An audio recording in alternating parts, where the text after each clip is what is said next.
자, 이제 말씀에 좀 집중하는 시간을 좀 가져보도록 하죠. 여러분, 우리가 지난 시간에 살펴봤던 내용이 어떤 거였나요? 사마리아로 내려가서 복음을 전했는데 이 복음이 능력이 있어서 많은 사람들이 주께로 돌아오는 역사가 일어납니다. 근데 그 사마리아는 어떤 땅이었나요? 그 사마리아는 시몬이라는 사람에 의해서 시몬이 정말 하나님처럼 숭배받던 그런 땅이었죠. 무엇으로 인해서 그렇게 했습니까? 시몬이 마술을 통해서 사람들이 놀라 자빠짐하는 그런 마술을 행함으로써 사람들이 이 시몬을 보고 놀라 자빠짐과 동시에 저 능력은 신적 능력이야 라고 고백하게끔 만들었던 거죠. 그래서 결국 시몬은 이 사람들에게서 최소 수년 이상 동안 자신이 큰 자로 군림했던 사람이었다라는 것을 우리가 살펴봤습니다. 그런데 빌립이 전한 그 복음은 담백하게 예수의 이름과 그 복음에 대하여서만 딱 전했는데, 근데 어떤 역사가 일어났습니까? 많은 사람들이 주께로 돌아오는 역사가 일어납니다. 그래서 사람들을 놀라게 하던 시몬이 그 복음의 능력 앞에 놀라 자빠지게 된다. 이러한 내용들을 우리가 지난 시간에 살펴봤습니다. 그래서 지난 시간에 그 말씀 제목이 뭐였습니까? 오, 생각보다 많이 대답해 주셔서 감사합니다. 그래요. 놀라게 하던 자가 놀란 겁니다. 그런데 오늘은 그 본문의 뒷이야기가 어떻게 되는가 부분을 좀 살펴보려고 합니다. 여러분, 우리가 보통 그런 흔히들 그런 착각들을 많이 해요. 어떤 사람이 하나님을 떠난 바깥에 있던 사람이 하나님의 품 안으로 들어옵니다. 예수를 믿기로 작정을 합니다. 교회에서 뭐 새가족 등록도 하고 뭐 새가족 반도 수료하고 사랑방 안에도 들어가고, 우리 식으로 치자면 그렇다는 거죠. 어른들 같은 경우에도 이제 뭐 새가족 반 이제 수료하는 게 있다고 해요. 네, 양육을 이제 하고 나서 뭐 이렇게 뭐 전도회에 배속된다, 아무튼 이렇게 돼요. 그런데 우리는 그런 착각들을 많이 해요. 그렇게 되면 그때부터는 뭐 그 정도 되면은 이미 문제 없는 신앙생활을 할 줄로 우리가 착각하는 경우가 종종 있어요. 그래서 마치 내가 하나님의 은혜가 없어도, 하나님의 도우심이 없어도 이 정도 내가 신앙의 내 모습이 갖춰졌으면 됐다라고 착각할 때가 있는데, 오늘의 말씀은 그 착각을 산산조각냅니다. 수료하시는 분들 들으라는 얘기가 아니라 우리 모두가 이제 적용되는 말이니까 한번 잘 살펴보세요.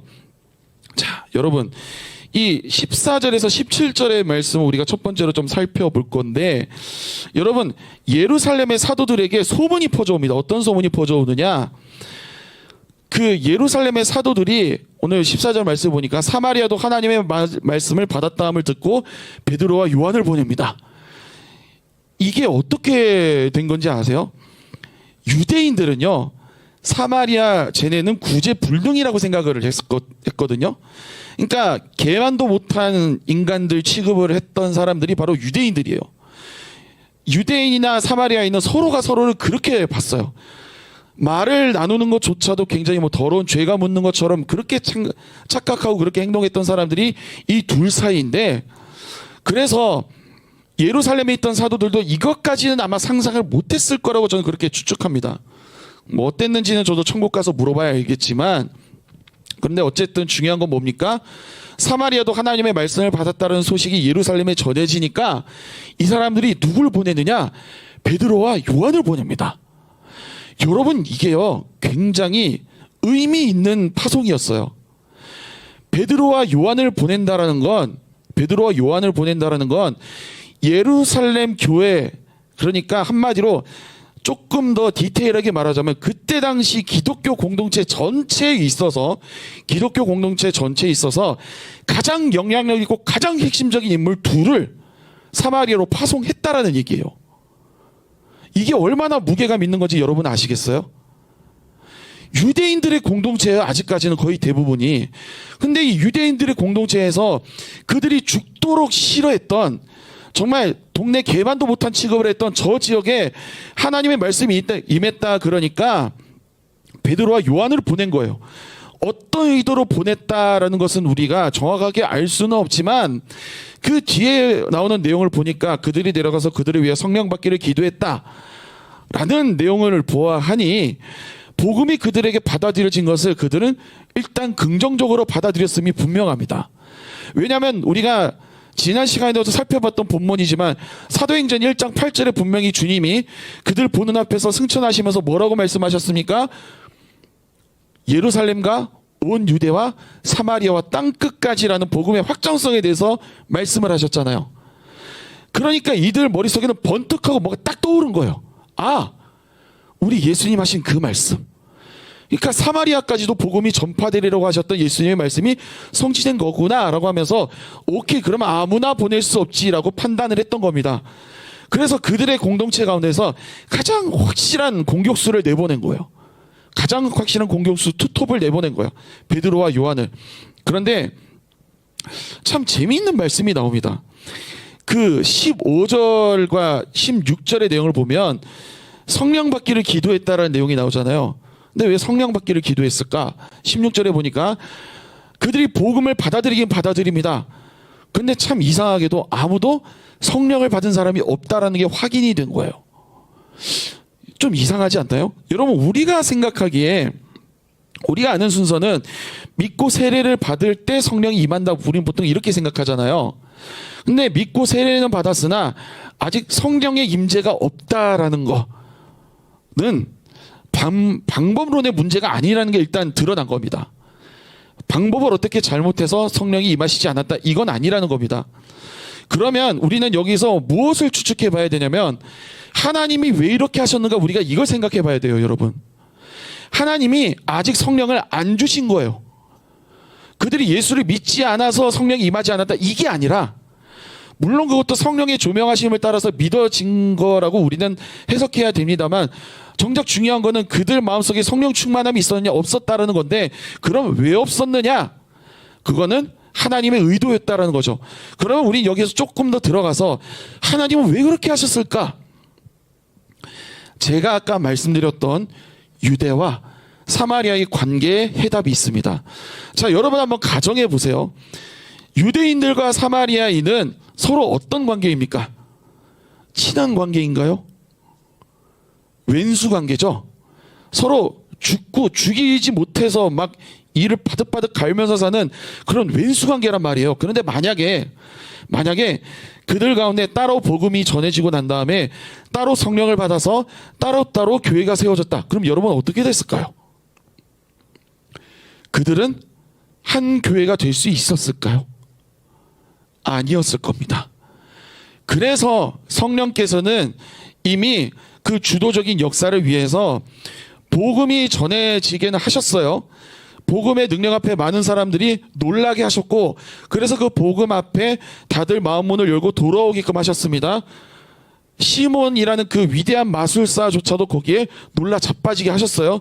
근데 아직 성령을 안 주시고 누가 가서야 성령을 받게 하셨느냐? 베드로와 요한이 가서야, 즉 유대인인 베드로와 요한이 사마리아에 가서 성령 받게 해주세요라고 기도하자마자 성령을 주셨다라는 건 그때까지 하나님이 일부러 기다리게 하신 겁니다. 그렇게 해야 그들이 한 성령 안에서 한 공동체로 세워질 수 있다라고 이미 하나님도 알고 계셨던 겁니다. 그러니까 서로 따로 떨어져서 따로 성령을 받고 각자 교회를 세웠다면 그렇게 됐을 거라는 거죠. 그래서 베드로와 요한이 와서 직접 안수할 때까지 성령의 임재는 하나님의 어떤 그 의도적으로 약간 이제 멈춰졌다라는 겁니다. 여러분, 여기서 우리가 알 수 있는 건 성령이 임하실 때 그 목적성이 어디에 있느냐, 우리가 이걸 봐야 된다는 겁니다. 우리가 예수 그리스도를 믿으면 구원을 받습니다. 구원받은 사람들에게는 성령이 내주하세요. 근데 성령이 내주하시는 것에 있어서 가장 중요한 이유 중에서 하나가 어떤 게 있냐면, 성령은 그의 성령의 역사 안에서 우리를 하나로 묶기를 원하시지 각자 개인 플레이하기를 원하지 아니하신다라는 거예요. 그래서 필요하다 싶으면 일부러 성령의 임재가 늦춰지도록 하실 수도 있는 분이 바로 하나님이시다. 우리가 이걸 기억해야 됩니다. 만약에 인간이 반법론적으로 이제 성경 말씀을 전했고, 그래서 임의대로 뭐 자기가 스스로가 뭐 인정하는 정도로 그냥 끝났고, 거기에서 다들 각자가 다 성령을 받았다. 그러면은 성령 안에서 하나 되는 역사가 아니라 어떤 인간의 어떤 방법론적인 어떤 행위에 의해서 성령이 임한다, 이런 착각을 불러일으킬 수 있거든요. 그래서 사마리아에 뒤늦게 성령이 임하게 된 것 또한 모든 것의 역사의 주체는 하나님이 하신다는 것을 일부러 나타내시기 위해서 이걸 좀 늦추셨다라고도 볼 수 있는 부분이고, 궁극적으로 복음은 원수끼리 어떤 벽을 허물고 하나로 묶기 위한 어떤 사역이 있으시다 보니까, 그런 의도성으로 그렇게 주어지다 보니까 사마리아도 예루살렘에 있는 교회 하나로 묶기 위해서 일부러 예루살렘에서 파송한 두 사도가 있기까지 성령 임재는 미뤄졌다라는 거죠. 그러면 여러분 조금만 더 깊게 들어가서 복음은 왜 모든 벽을 허물고 사랑 안에서 하나가 되기를 원할까요? 복음의 능력은 왜 그럴까요? 이게 왜 그럴까를 생각하려면 예수님이 오신 이유를 생각하면 간단하게 답이 해결됩니다. 여러분, 성경에서 예수님에 대해서 이야기할 때 예수님이 어떤 존재라고 얘기하느냐? 예수님은 화목제물이라고 말씀하세요. 화목제물이라는 건 이런 의미로서 사용되는 겁니다. 하나님이 자기 아들 예수를 희생하사 그 아들이신 예수 그리스도의 희생으로 말미암아 하나님과 누구의 사이를 회복하고자 하신 겁니까? 우리의 사이를 회복하고자 하신 거죠. 그래서 복음 그 자체이신 그리스도가 인간과 하나님 사이에 죄로 인해서 막혀있던 담을 허무시기 위해서 오신 거잖아요. 그러니 복음의 역사가 우리 사이에서도 일어나는 역사 또한 자연스럽게 똑같이 일어난다는 거죠. 원수 되었던 사이를 하나로 묶기 위함, 서로 벽이 쳐졌던 사이를 벽을 허물고 복음 안에서 하나로 묶기 위한 그런 것들이 바로 성령의 사역의 어떤 특징 중에 하나라는 겁니다. 자, 여러분, 저는 이제 여기서 끝났으면 참 해피엔딩일 거라고 생각을 했는데 해피엔딩이 아니고 중간에 이제 위기가 등장합니다. 시몬이 자기 그 옛 성격을 못 버리고 어떤 행동을 하느냐, 이걸 보니까 신기하잖아요. 성령이 임재하실 때 어떤 역사가 일어나는지 우리가 사도행전 초반에 봤죠. 성령이 임재하실 때 오순절 성령 강림 사건으로서 가장 먼저 특징적으로 일어났던 것 중에서 하나가 뭐가 있었습니까? 방언을 말함이었죠. 각자 외국에 한 번도 가본 적도 없고 언어를 공부해 본 적도 없는 사람들이 각 나라의 말로 하나님의 큰 일을 말하기 시작했다. 이게 오순절 성령 강림 사건 이후에 벌어졌던 첫 번째 특징적인 일이잖아요. 그러니까 이 베드로와 요한이 그들 위해 안수하고 기도하여 성령이 임했을 때 그러한 어떤 그 초월적 역사들이 일어났었을 거예요. 그런데 이걸 보니까 시몬이 신기하다라고 생각을 한 거죠. 근데 이제 옛 버릇을 못 버리고 뭐라고 하느냐? 돈을 들고 와서 이렇게 얘기합니다. 내가 당신한테 돈 줄 테니까 나도 누군가에게 안수할 때 성령이 임할 수 있는 능력을 나에게도 좀 달라. 이렇게 얘기를 합니다. 자, 여러분, 이게 참 무서운 부분입니다. 여러분 가만히 보세요. 시몬이 오늘 이 자리에서 처음, 그러니까 오늘 이 본문에서의 말씀을 말하는 거예요. 본문에서의 상황을 한번 보세요. 시몬이 이 자리에서 처음 복음을 들었습니까? 처음 복음을 들었나요? 아니죠. 그렇죠? 이미 빌립에 와서 전도했을 때 복음에 대해서 들었고 세례를 받았던 사람이에요. 세례를 받았던 사람입니다. 우리 식으로 치자면 교회 등록까지 다 마친 사람이에요. 정말 입으로는 정말 예수님에 대해서 얘기를 하는 게 수술수술 잘 나왔던 사람 중에 한 사람이라 이 말입니다. 그런데 이 성령의 능력을 보고 그 능력의 콩고물만 생각한 나머지 이 사람이 속에 있었던 어떤 게 다시 되살아났느냐, 자기가 큰 자가 되려고 하는 어떤 그 성질이 다시 되살아난 겁니다. 시몬이 원래 뭐 하던 사람이라고 제가 아까 설명드렸습니까? 마술을 행하던 사람, 그리고 마술을 통해서 다른 사람들을 놀라 자빠지게 해가지고 저 사람들로 하여금 자기가 크고자 했던, 자기가 큰 자로 여김을 받고자 했던 사람이 원래 시몬의 모습으로 소개가 되잖아요. 근데 그 성격이 아직도 안 죽은 거예요. 안 죽은 거예요. 그러다 보니까 성령의 능력을 굉장히 신비한 어떤 능력으로만, 신비함으로만 이제 접근을 하다 보니까 저 능력 내가 가지면은 내가 더 큰 자가 될 수 있겠구나 라고 생각을 한 겁니다. 그러니까 그에게 있어서 성경은 성령, 그에게 있어서 시몬에게 있어서 성령 하나님은 섬겨야 될 하나님이 아니라 손에 넣을 도구였다는 거예요.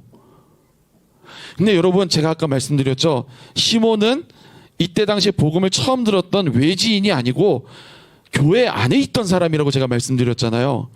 이거를 우리에게 적용시켜 보자면 우리도 시몬과 같아질 수 있다라는 걸 기억해야 된다는 겁니다. 여러분, 자 여기 이제 새신자분들 빼고 제가 한번 질문을 해볼게요. 나 예수 믿은 지 5년 이상 지났다. 손 들어 봅시다. 손 내리고 10년. 자, 그러면 조금 더 가서 20년 이상. 그리고 손 내리고. 자, 이제 나이가 좀 올라갑니다. 40년 이상. 저 뒤에 왜 손 안 드세요? 네. 자, 여러분, 우리가 물론 그렇게 생각할 수 있습니다. 저는 그렇게 생각합니다. 예수를 믿은 지 1년이 지나고 2년이 지나고 5년, 10년 이상 지나도 교회에 다니며 하나님의 말씀을 순종하려는 노력이 있는 건 성령의 역사 없이는 안 된다라고 저는 그렇게 생각을 합니다만, 그러나 우리들 중 누구도 우리도 시몬과 같이 안 될 거라고 자신할 수 있는 사람 아무도 없다라는 걸 기억하자는 거죠. 제가 지난번에 말씀드렸던 내용과 다시 한번 제가 말씀드릴게요. 하나님이 우리에게 때로는 어떤 신비한 능력을 보여주실 수가 있어요. 병이 낫는 역사 또한 저는 분명히 일어나길 원합니다. 뭔가 삶에서 풀리지 않던 문제가 우리가 함께 합심하여 기도할 때 이 풀리지 않던 문제 또한 저는 해결되길 좀 간절히 바라요.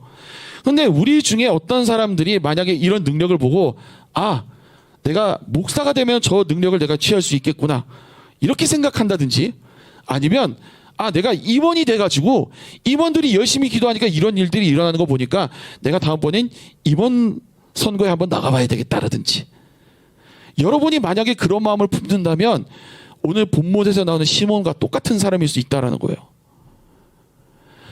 그 능력을 하나님이 왜 베풀어 주셨느냐, 능력을 하나님이 왜 보여주셨느냐, 이 역사를 왜 보여주셨느냐, 여기에 집중하는 게 아니라 저 능력 쓸만하네, 저 능력 있으면 내가 뭔가 이 공동체에서 확고한 내 위치를 가질 수 있겠네, 이런 마음을 먹게 되면 시몬이 성령의 능력을 돈을 주고 사려고 한 것과 똑같은 마음이라는 거예요. 여러분, 우리가 신앙의 행위를 할 때 있잖아요. 신앙의 행위를 할 때 신앙을 무언가를 얻는 수단으로 여기면 이렇게 된다는 거예요. 여러분, 매 주일마다 예배 자리에 꼭 나오십시오. 빠지지 말고 나오십시오. 그리고 가능하면 여러분들이 조금 더 많은 것으로 풍성히 이 공동체를 위해서 섬기는 자리로 저는 모두가 그렇게 나아갔으면 좋겠어요. 임원 리더들을 도와서 여러분들이 할 수 있는 것들을 최대한 많이 도와주세요. 그리고 그것뿐만이 아닙니다. 여러분 이제 주일 예배만 나올 수밖에 없는 어떤 여러분들이 있다는 거 저도 잘 압니다만, 가능하면 여러분들이 조금 피곤하다는 것만 좀 이겨낼 수 있으면 새벽 기도도 좀 나오셨으면 좋겠고, 수요 예배, 금요 기도에도 나오셨으면 좋겠고, 그리고 토요 양육 기도회 여기도 나오셨으면 좋겠어요. 그런데 이러한 모든 신앙의 행위를 통해서 여러분들이 이 신앙의 행위를 하는 목적이 어디 있느냐, 이걸 우리가 늘 점검해 봐야 돼요. 내가 이거 해서 목사님에게 뭔가 좀 유익을 얻고자 한다, 내가 이걸 해서 공동체에서 뭔가 좀 유익을 얻고자 한다, 혹은 조금 더 깊게 들어가서 내가 하나님 앞에 이만큼 헌신을 했으니 하나님이 나에게 이만큼 뭔가를 주시겠지, 이걸 바라는 마음이 있다면 은으로 성령의 능력을 사려 한 것과 뭐가 다릅니까? 그렇죠? 저나 여러분이나 누구나 쉽게 빠질 수 있는 오류가 바로 이런 거라는 겁니다. 저는 특히 한국교회 가장 큰 폐단 중에서 하나가 바로 이런 데 있다고 저는 생각을 했어요. 여러분, 뒤에 우리 이제 부장 집사님들 계시고 한데, 지금은 그런 일들이 좀 많이 줄어든 걸로 전 그렇게 기억을 하는데, 옛날에 이제 제가 초등학생 때만 해도 어떤 일들이 많았는지 아세요? 제가 들었던 얘기 중에서 그때는 그게 그럴듯하게 들렸는데 지금 들으니까 저건 좀 아닌 것 같은 대로 생각되는 것 중에서 하나가 뭐가 있었냐면, 한 가지만 예로 들어볼게요. 신혼부부가 아기를 가지길 원해요. 그러면 뭘 얘기하는지 알아요? 새벽 기도 40일 이상 나와, 이런 얘기를 꼭 하는 거예요. 금식 기도 일주일 이상 하고 한번 아기를 가져봐, 그럼 하나님 주실 거야, 이렇게 얘기를 하더라고요. 그때는 그게 그 신앙생활을 뭔가 좀 독려하려는 그런 마음이구나 뭐 이렇게만 여겨져서 그냥 그래 좋은 어떤 신앙의 권면이다 이렇게 생각하고 넘어갔는데, 여러분 오늘의 본문의 말씀에 나온 그 내용과 한번 연관해서 한번 생각을 해보세요. 내가 새벽 기도를 열심히 나가면 아기를 가질 수 있다고요? 내가 금식 기도를 며칠 하면 내가 원하는 걸 얻어낼 수 있다고요? 그리고 내가 뭔가를 열심히 해서 뭔가 얻어내려고 한다면 그거는 하나님과 거래를 하려고 하는 거지 하나님의 은혜의 선물을 받는 게 아니에요. 그래서 뒤이어서 20절에서 24절의 말씀을 보면요, 베드로가 굉장히 무서운 말을 합니다. 20절에서 24절 말씀 한번 띄워주실래요? 20절 말씀 좀 띄워주십시오. 20절 말씀을 함께 읽도록 하겠습니다. 시작.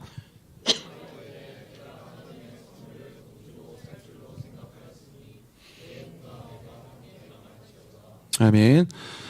제가 아까 말했던 부분 중에서 베드로가 왜 이런 말을 했는가, 그리고 하나님 왜 이런 부분에서 분노하시는가, 그 답이 일단 20절에 한마디로 나옵니다.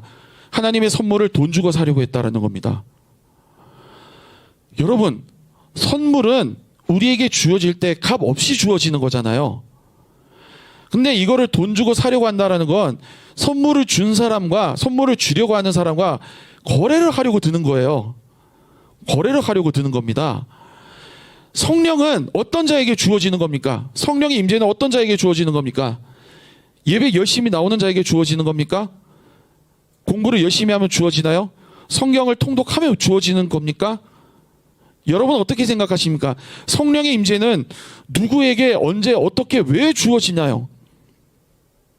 성령의 임재는, 여러분 오해하지 마세요. 성령의 임재는 예수 그리스도를 믿는 하나님의 자녀에게 주시는 하나님의 선물이 바로 성령입니다. 그래서 이 선물은 값 없이 주어지는 거예요. 그런데 이거를 내 종교적 열심으로, 내가 뭔가 공동체를 위해서 뭔가 물질적으로 뭔가 헌신한 것으로 사려고 한다면 오늘 이 본문에 나오는 20절의 말씀과 같은 책말 우리가 들어도 할 말이 없죠. 하나님은 우리에게 이거를 선물로 주셨어요. 그리고 여러분 아시는 바와 같이 이게 값없이 선물로 주어지기 위해서 이미 먼저 값을 치르셨어요. 우리가 상상조차 할 수 없는 굉장히 비싼 값을 치르셨어요. 그 값이 무엇입니까? 예수 그리스도의 희생이 피잖아요. 그런데 하나님 입장에서는 그렇게 큰 희생을 통해서 선물로 우리에게 주시려고 하는 게 성령이신데, 이거를 누군가가, 하나님 입장에선 그래요. 고작 돈 몇 푼 들고 와가지고 성령을 사려 했다고 한번 생각해 보세요. 여러분이 하나님이라면 열 안 받습니까? 여러분 입장에서 이렇게 한번 생각을 해보세요. 누군가에게 생일 선물을 주기 위해서 내가 몇 달간 아르바이트 하면서 혹은 몇 달간 월급에서 적지 않은 돈을 쪼개서 모아서 내 입장에서 굉장히 큰 지출을 해가지고 뭔가 선물을 줬는데 받는 사람이 고맙습니다, 잘 쓰겠습니다 하고 이렇게 그냥 선물을 선물로 받아들이면 되는데, 누군가가 이런 말을 한다고 하면 한번 생각해 보세요. 야, 이거 비싸 보이는데, 좋아 보이는데, 야, 이거 얼마짜리야? 이거 살려면 이거 나 너한테 돈 주고 살게, 뭐 이런 식으로 만약에, 이거 여러분 듣기만 해도 뒷골 땡겨오지 않습니까? 저 같으면은 이 선물을 집어 던졌을 것 같아요. 에라이 하면서. 그러니까 베드로가 그의 마음속에 성령이 주시는 어떤 의분에 의해서 이런 말을 했던 것 같아요. 네가 하나님의 선물을 돈 주고 살 줄로 생각하였으니 하고 난 다음에 뭐라고 얘기하냐면 내 은과 내가 함께 망할지어다. 그런데 21절의 말씀이 사실 더 무섭습니다. 21절의 말씀을 보면 하나님 앞에서 내 마음이 바르지 못하니 이 도에는 네가 관계도 없고 분깃될 것도 없느니라, 이렇게 말을 합니다. 이게 왜 무서운 건지 아세요? 유대인들의 관점에서 이게 최고의 관계 단절을 의미하는 말이기 때문에 그래요, 여러분. 관계도 없다, 분깃될 것도 없다. 유대인들에게 있어서 가장 민감한 단어 중에서 하나가 바로 이런 것들이거든요. 관계 단절, 분깃이 없다라는 거. 자식에게, 아들에게 보통은 부모가 분깃을 물려주는 게 관습이었단 말이에요. 그런데 너에게 물려줄 분깃이 없다라는 건 무슨 말인지 알아요? 너는 이제 내 자식 아니야라는 거예요. 누구와도 너는 관계할 수 없다라는 말은 뭔지 아세요? 그들의 사회 속에서 추방을 말하는 거예요. 추방을 말하는 겁니다. 그러니까 그런데 그 이유가 뭐라고 나오냐? 하나님 앞에서 네 마음이 바르지 못하다라는 겁니다. 돈의 액수가 문제였습니까? 그의 열심이 문제였나요? 아니죠. 은혜로 주어진 이 성령이라는 이 은혜의 선물을 돈 주고 사려고 한 그 마음이 잘못된 겁니다. 자, 그런데 중요한 거는 또 하나 그 뒤에 나옵니다.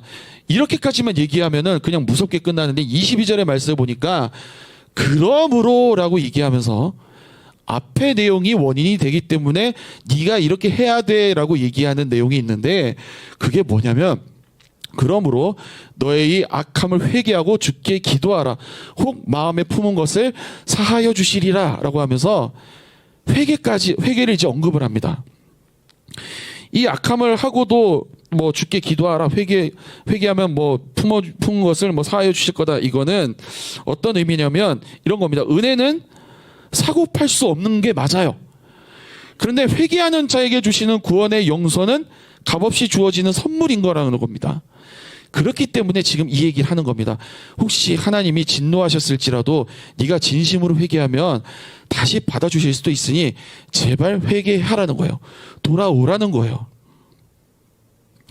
자, 여러분, 우리가 여기서 또 주목해 봐야 될 건 뭐냐면 24절에서 25절의 말씀을 보면 또 어떤 내용이 나오는지 알아요? 이 정도까지 했으면 시몬은 정신 차려야 되잖아요. 시몬이 정신 차려서 죄송합니다. 내가 하나님 앞에 정말 범죄했으면 이렇게 해야 되잖아요. 근데 시몬이라는 사람이 뭐라고 얘기하냐면 나를 위하여 주께 기도하여 말한 것이 하나도 내게 임하지 않게 하소서 하니라 라고 되어 있어요. 얼핏 보면 이게 뭐 그리 잘못한 기도야 라고 볼 수 있거든요. 근데 여러분, 제가 한 사람의 회개의 장면을 제가 소개해 드릴게요. 한 사람이 있었습니다. 이 사람은 왕이에요. 이 사람은 왕인데 어느 한 여인의 벗은 모습을 보고 그리고 거기에 음욕이 발동해서 알고 보니까 이 사람이 자기 충직한 부하의 아내였어요. 그 부하의 아내를 범합니다. 그러고 나서 완전 범죄를 위해서 자기 최측근 부하에게 편지를 써서 보내서 치열한 전쟁터 가운데서 갑자기 앞에 내세우고 너 뒤로 빠져 이런 식으로 또 치밀하게 계획을 세워가지고 이 부하를 죽게 만듭니다. 그리고 나면은 이 자기가 품었던 여인이 남편을 잃은 여인이 되잖아요. 다시 자기 아내로 맞아들입니다. 아무도 모를 줄 알았죠. 그런데 한참의 세월이 지나고 난 다음에 한 선지자가 와가지고 이 내용을 지적합니다. 마지막에 결정적으로 그래 당신이 이 끔찍한 범죄를 저지른 죄인입니다 라고 지적했을 때 이 사람은 어떻게 했는지 아세요?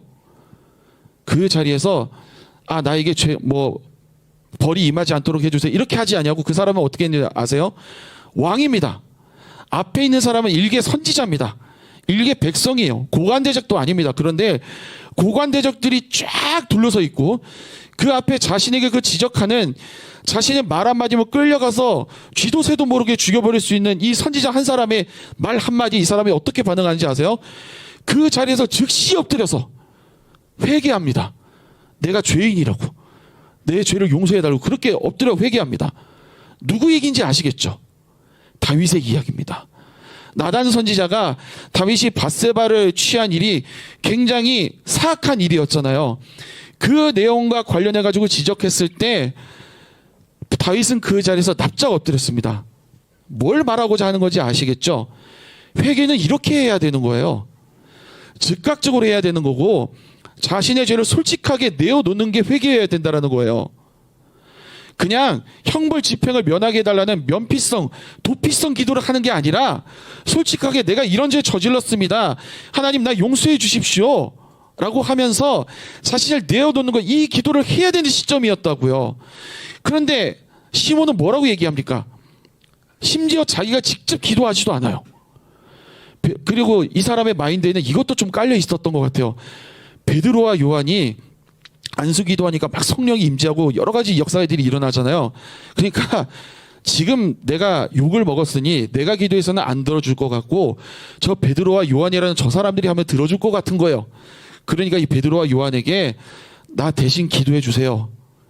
그래서 당신이 말한 것처럼 은과 함께 망하는 일이 나에게 임하지 않게 해주세요. 지금 이 얘기를 한 겁니다. 자, 그리고 나서 내용을 보시면 시몬이 어떻게 됐다라는 내용은 없죠. 즉 성경에서 몇 안 되는 열린 결말입니다. 시몬이 어떻게 됐을까 궁금하시죠? 근데 여기서 중요한 거는 시몬이 진짜로 회개했는지 아닌지 끝까지 말해주지 않는 진짜 이유는 뭔지 알아요? 성경이 우리에게 묻는 거예요. 너는 어느 쪽이니? 너는 어느 쪽이니? 그러니까 시몬과 같이 누구나 잘못을 행할 수 있습니다. 범죄할 수 있습니다. 그런데 회개해야 되는 시점에 와서 우리는 어떤 기도를 어떻게 하느냐라는 거예요.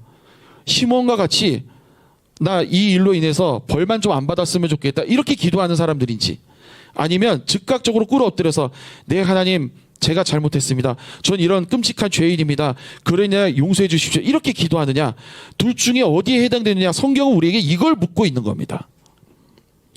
자, 여러분 이제 말씀을 좀 적용해 보도록 하겠습니다. 시몬은요 은으로 성령을 사려고 했습니다. 근데 한번 생각해 보십시오. 이 성령의 선물이 값이 없는 거였나요? 값어치가 없는 거였습니까? 제가 한번 물어보겠습니다. 여러분 한번 대답해 보십시오. 이 성령의 선물은 값어치가 없는 겁니까? 우리에게 공짜로 주어지는 건 맞습니다. 공짜로 주어지는 건 맞아요. 우리가 뭔가를 뭐 돈을 들인다든지 어떤 열심적인 어떤 행위를 한다고 해서 살 수 있는 게 아닙니다. 그래서 우리에게 은혜로 주어진 어떤 선물이라는 건데, 근데 그렇다고 해서 이게 값이 없는 걸까요? 아니죠. 아닙니다. 값없이 준다고 해서 모든 게 다 값없진 않아요. 특히 성령의 선물은 유독 그렇습니다. 베드로가 뭐라고 얘기하는지 알아요? 베드로전서에 보면은 베드로가 이런 말을 합니다. 우리는 은이나 금으로 구속된 게 아니라 그리스도의 보배로운 피로 구속되었다라고 얘기합니다. 제가 아까 말했던 하나님이 우리에게 성령을 선물로 주시기 위하여 치르셔야 했던, 성령을 선물로 주시기 위하여 치르셔야 했던 그 값이 누구의 피였느냐? 아들 예수 그리스도의 피였다라는 겁니다. 우리 대신에 예수 그리스도께 죄를 뒤집어 씌우고 죄에 대한 진노와 저주도 예수 그리스도께 대신 다 퍼부은 다음에 그를 희생시키셔서 그를 죽이셔서 우리를 대표해서 죽이심으로써 그 희생의 피로 말미암아 우리가 다시 하나님의 자녀가 될 수 있도록 하셨고, 하나님의 자녀가 되었기 때문에 하나님과의 지속적인 소통과 그의 인도하심을 받게 하시기 위해서 뭘 선물로 주셨느냐? 성령을 우리에게 선물로 주셨다는 거예요. 우리에게 값이 없는 이유는 뭔지 알아요? 하나님께 값비싼 대가가 있었기 때문에 그래요. 값비싼 대가를 치르셨기 때문에 그런 거라는 겁니다. 그래서 우리가 점검해야 될 건 뭔지 알아요? 내가 하나님을 원하는가 아니면 하나님이 주시는 것을 원하는가, 이거를 점검해 봐야 된다는 겁니다. 여러분은 하나님 자체를 원하십니까? 아니면 하나님이 내가 열심히 신앙생활을 하면 뭐 내 직장의 문도 열어주시고 뭐 연애 문도 열어주시고 결혼의 문도 열어주시고 뭐 취업의 문도 열어주시고 이런 걸 원하시는 겁니까? 조금 뼈 아프고 가슴 아프고 뭔가 좀 찔리더라도 어쩔 수 없습니다. 이거 점검하세요, 여러분. 이게 아니면 저나 여러분은 오늘 시몬이 베드로에게서 들었던 책망과 똑같은 책망을 성경으로부터 받아야 될 줄로 믿습니다. 우리는 그렇게 받아야 돼요. 우리가 하나님 자체를 원하느냐 아니냐. 지난주에 했던 그 비유를 여러분 떠올리십시오. 아버지가 자식을 위하여서 선물을 사가지고 옵니다. 그런데 자식이 아버지 손에 들린 무언가만 계속 바라보고 이거를 사기 위해서 자신의 시간을 들이고 돈을 들이고 자식을 생각하는 마음에 이걸 애지중지 들고 온 아버지의 사랑을 바라보지 못한다면 그건 진정한 자식의 마음이라고 할 수 있을까요? 없죠. 그거는 철없는, 자식답지 못한 행동인 거죠. 마찬가지예요. 저나 여러분들이 아직도 이 연약한 믿음에서 벗어나지 못해서 하나님이 나에게 주시는 무언가만 콩고물만 계속 바라고 하나님 자체를 즐거워하고 기뻐하고 하나님의 말씀을 기뻐하고 그 말씀대로 따라가려는 그런 원초적인 어떤 신앙의 원론적인 내용에 대한 것들은 하나도 없이 하나님이 나에게 뭘 주실까, 수련회에 참석하면 뭘 주실까 등등 뭐 이런 것들만 생각한다면 우리의 기도는요, 이 시몬의 기도와 시몬의 요구가 똑같을 수 있다라는 겁니다. 그런데 성경은 분명히 우리에게 그렇게 약속하십니다. 회개하고 돌이키는 자에게 용서는 값없이 주어진다라고 약속하십니다. 그러니 우리는 그 자리에서 다윗이 그러했던 것처럼 바로 납작 엎드려서 회개해야 될 줄로 믿습니다.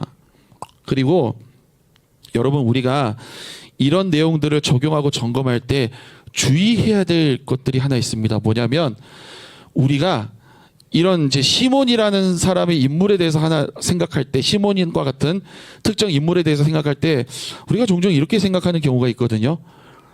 아, 시몬 저 나쁜 사람, 시몬처럼 되지 말아야지. 여러분, 이게 틀렸다는 얘기가 아닙니다. 여기에만 머무르면 안 된다라는 거예요. 여기에만 머무르는 사람들의 특징은 뭔지 알아요? 내가 이미 배시몬이에요. 내가 이미 재판장이에요. 그래서 악한 행동을 하는 성경의 인물들이나 혹은 적용시켜야 될 대상을 나에게서 찾는 게 아니라 타인에게서 찾는 순간 나는 이미 판단자가 되는 거예요. 우리는 어느 위치에 있어야 되느냐? 우리는요, 배심원이나 재판석에 앉아야 되는 사람들이 아니라 어디에 앉아 있어야 되느냐? 피고인석에 앉아야 돼요, 여러분. 우리는 피고인석에 기소된 사람으로서 그렇게 서 있어야 돼요. 그러면서 우리는 우리를 변호해 주시는 예수님과 재판장 자리에 계신 하나님 아버지께 하나님의 긍휼을 구해야만 되는 사람들이 우리라는 거예요. 도와주십시오. 시몬이 기도하려고 했던 것처럼, 시몬이 요구했던 것처럼 이 범죄로 인한 결과물이 나에게 오지 않게 해주십시오라면서 면피성 발언을 하는 게 아니라 솔직하게 고백해야 돼요. 나는 이러한 사람입니다. 그러니 날 용서해 주십시오. 라는 이런 기도로 나아가야 된다는 거죠. 우리의 연약함을 위해서, 우리의 죄를 위해서 십자가를 지신 그 그리스도의 피 묻은 손길 앞으로 우리가 나아가서 탑적 엎드릴 때 우리는 아까도 언급했던 우리에게 주어지는, 회개했을 때 주어지는 어떤 그 용서, 사랑의 어떤 품어짐, 이런 것들이 우리로 하여금 반드시 우리를 다시 일어서게 하실 겁니다. 그래서 우리의 신앙이 이전보다는 더욱더 성장할 수 있게 하셔서 우리가 어두운 세상 속에서 빛으로, 그리고 맛을 잃어버린 세상 속에서 소금으로 살아갈 수 있도록 우리를 그렇게 이끄실 겁니다. 우리를 그렇게 성장시키실 겁니다. 그리고 여러분, 마지막으로 기억해야 될 건 뭐냐면, 한 성령이 원수되었던 유대인과 사마리아인들을 묶으셨던 걸 기억하십시오. 같은 선물을 받은 우리 또한 하나입니다. 우리 공동체 내에서뿐만 아니라 우리 공동체들이 이제 내일이 되면, 월요일이 되면 각자의 삶의 자리로 흩어질 거잖아요. 여러분이 하셔야 될 역할이 바로 이런 거라는 거예요. 여러분들이 주변에 복음을 전해서 하셔야 될 일들은 단순히 교회 공동체로 끌어들여 온다 해서 그쳐서는 안 돼요. 여러분들이 있는 그 자리에서 그곳에 선한 영향력을 끼쳐서 그들 모두를 어떻게 해야 되느냐? 나 한 사람을 통해서 모두가 복음 안에서 하나가 될 수 있도록 하는 것, 그걸 여러분들이 하셔야 돼요. 그리스도의 사랑 안에서 하나 되는 것, 이걸 여러분들이 하셔야 됩니다. 그리스도가 하나님과 우리의 연결됨을 위해 오신 것처럼 우리 또한 우리가 있는 그 자리에서 모든 사람들을 주께로 끌어오고 믿는 사람들 사이에서 하나됨을 위해서 우리가 그렇게 살아가야 된다는 겁니다. 여러분, 우리가 받은 이 선물은 값으로 살 수 없는 그런 선물입니다. 그리스도 안에서 우리는 한 가족이 되어 가야 합니다. 아직 한 가족이 아니라면 한 가족이 될 때까지 우리가 이제 복음의 능력에 힘입어서 하나 되기 위하여 내가 뭘 어떻게 포기해야 되는가, 내가 뭘 어떻게 해야 되는가, 이것들을 좀 깊이 고민해 봐야 됩니다. 그래서 이것을 해결할 수 있는 가장 큰 어떤 지침 중에 하나가 뭐가 있냐면, 우리가 지난 시간에 살펴봤던 것처럼 우리의 사마리아로 찾아가는 것, 내가 사마리아라고 생각했던 곳으로 찾아가는 것, 찾아가서 복음을 전하는 것, 그리고 오늘 성경에서 나오는 것처럼 복음 안에서 하나가 되도록 하는 것, 정죄하지 아니하고 회개의 길을 열어줘서 같이 성령 안에서 하나가 될 수 있도록 그를 계속해서 성령의 역사 속으로 초대하는 것, 이게 우리가 해야 될 역할이라는 겁니다. 제가 그래서 오늘 이 시간 설교하고 나서 이제 찬양을 하나 골랐는데, 우리에게는 그래서 생각해야 될 게 우리의 모든 것은 오직 하나님의 은혜로 된 것이라는 것. 우리가 예수 그리스도를 믿게 된 것, 이 자리에 나와서 하나님의 말씀을 듣게 된 것, 모든 것이 다 하나님의 은혜입니다. 우리가 살아가고 숨쉬는 모든 것이 다 하나님의 은혜라고요, 여러분. 성경의 말씀이 사실로 받아들여지는 건 하나님의 은혜라고요. 우리의 지성과 이성이 모든 어떤 것으로도 될 수 없는 게 바로 이거라고요. 오늘 제가 부를 이제 찬양의 가사를 보면 이렇게 기록이 되어 있어요.